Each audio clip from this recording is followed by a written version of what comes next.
Hello and welcome to Edu Finance Insights. आज हम बात करेंगे एक ऐसे टॉपिक पर जो शायद आपने अभी तक नहीं सोचा होगा, प्रॉपर्टी बाइंग के बारे में, स्पेशली जब आप अभी अर्ली टीन एज में हो। Sounds exciting, right? Well, let's dive into it. Understanding the basics. सबसे पहले, प्रॉपर्टी बाइंग होता क्या है? प्रॉपर्टी का मतलब होता है लैंड या बिल्डिंग जो आप ओन करते हो। इसका मतलब आप उस जगह के मालिक बन जाते हो। सिंपल टर्म्स में property is something you own, जैसे आपका घर, अपार्टमेंट या एक पीस ऑफ लैंड। लेकिन प्रॉपर्टी बाइंग को समझना थोड़ा कॉम्प्लेक्स हो सकता है, स्पेशली फॉर टीन्स। पर यही समझना ज़रूरी है क्योंकि आज नहीं तो कल you will have to think about it. Why should you care? अब आप सोच रहे होंगे कि why should a teenager care about property. Well, ये समझ लेना कि प्रॉपर्टी बाइंग एक इंपॉर्टेंट इन्वेस्टमेंट है, बहुत ज़रूरी है। प्रॉपर्टी एक अप्रिशिएटिंग एसेट है। इसका मतलब ये होता है कि ओवर टाइम इसका वैल्यू बढ़ता है। इमेजिन, अगर आप अपनी लाइफ की अर्ली स्टेजेस में ही इस कॉन्सेप्ट को समझ लेते हो तो आपका फ्यूचर सिक्योर करना कितना आसान हो जाएगा। स्टार्टिंग अर्ली तो क्वेश्चन आता है, आप इतनी जल्दी कैसे स्टार्ट कर सकते हो? सबसे पहली बात, आपको सेविंग्स के इंपॉर्टेंस को समझना होगा। अर्ली टीन्स में पॉकेट मनी या स्मॉल अलाउंसेस से शुरू करो। You can start saving a small portion of what you get, और ये हैबिट आपको आगे जाके बहुत फायदा देगा। इमेजिन, अगर आप 15-16 साल की उम्र से थोड़ी थोड़ी सेविंग शुरू करते हो, by the time you are in your mid 20s you'll have a decent amount to consider investing in property. Understanding investment. Investment का कॉन्सेप्ट समझना ज़रूरी है, और प्रॉपर्टी एक लॉन्ग टर्म इन्वेस्टमेंट होता है। ये ऐसे नहीं है कि आज खरीदा और कल प्रॉफिट हो गया। Property buying requires patience. Property investing का मतलब है you're putting money into something जिसका वैल्यू टाइम के साथ बढ़ेगा, जैसे आपको लॉन्ग टर्म में सोचना है।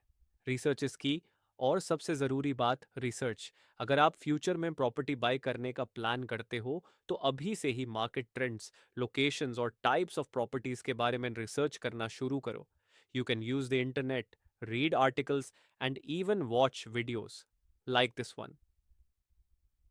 रिसर्च से आपको यह समझने में मदद मिलेगी कि कौन सा एरिया डेवलप हो रहा है, कहाँ पर प्राइसेस स्टेबल है, और कहाँ पे प्राइसेस बढ़ने के चांसेस है। Saving tips for teens. Let's talk about saving tips for teens. सबसे पहला स्टेप है बजट बनाना। अपनी इनकम या पॉकेट मनी का रिकॉर्ड रखो और उसमें से सेविंग्स एलोकेट करो। Try to save at least 20% of what you get. Also avoid unnecessary spending, like, do you really need that extra pair of shoes या वो expensive gadget? Setting goals. Goal setting is crucial.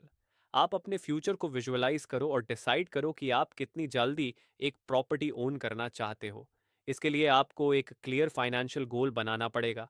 For example, अगर आपको 10 लाख की property bye करनी है तो उसके लिए आपको कितनी सेविंग और इन्वेस्टमेंट की ज़रूरत है, ये प्लान करो।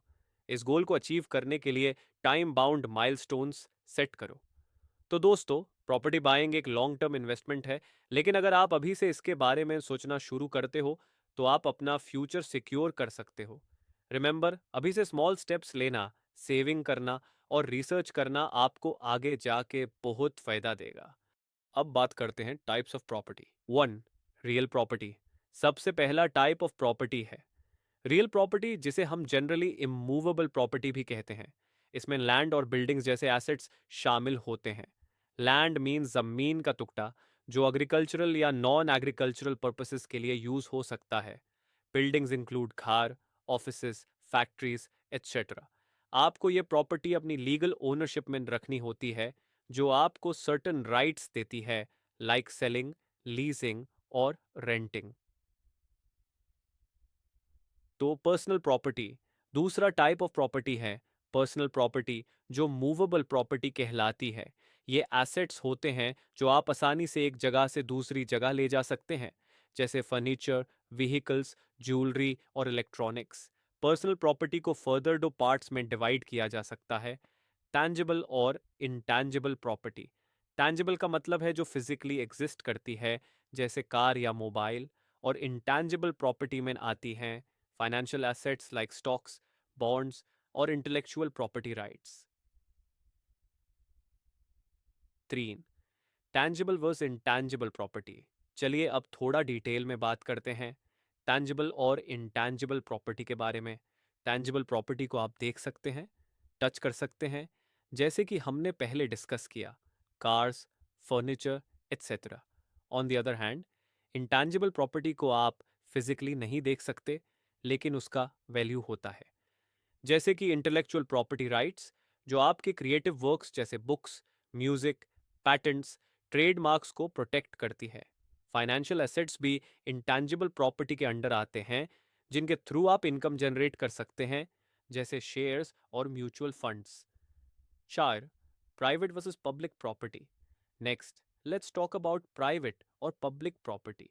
प्राइवेट प्रॉपर्टी वो होती है जो किसी इंडिविजुअल या प्राइवेट एंटिटी के ओनरशिप में होती है। फॉर एग्जाम्पल, आपका अपना घर, पर्सनल कार या किसी कंपनी की ओन्ड लैंड। इस प्रॉपर्टी के ओनर के पास फुल कंट्रोल होता है कि वो उसका कैसे यूज करेगा। Public property on the other hand वो होती है जो गवर्नमेंट या पब्लिक इंस्टीट्यूशंस के अंडर होती है, जैसे पब्लिक पार्क्स, गवर्नमेंट बिल्डिंग्स और रोड्स। ये प्रॉपर्टी पब्लिक के वेलफेयर के लिए होती है और इसका यूज सब लोग कर सकते हैं। तो ये थे कुछ इंपॉर्टेंट टाइप्स ऑफ प्रॉपर्टीज के कॉन्सेप्ट्स जो आपको समझने चाहिए, स्पेशली अगर आप इन्वेस्टमेंट्स करना चाहते हैं या अपने एसेट्स को बेटर मैनेज करना चाहते हैं। आई होप आपको ये वीडियो यूजफुल लगा होगा। अगर आपको और टॉपिक्स पर नॉलेज चाहिए तो प्लीज़ कमेंट करके बताएं। Don't forget to like, share and subscribe for more informative content. मिलते हैं अगले वीडियो में। Thank you for watching.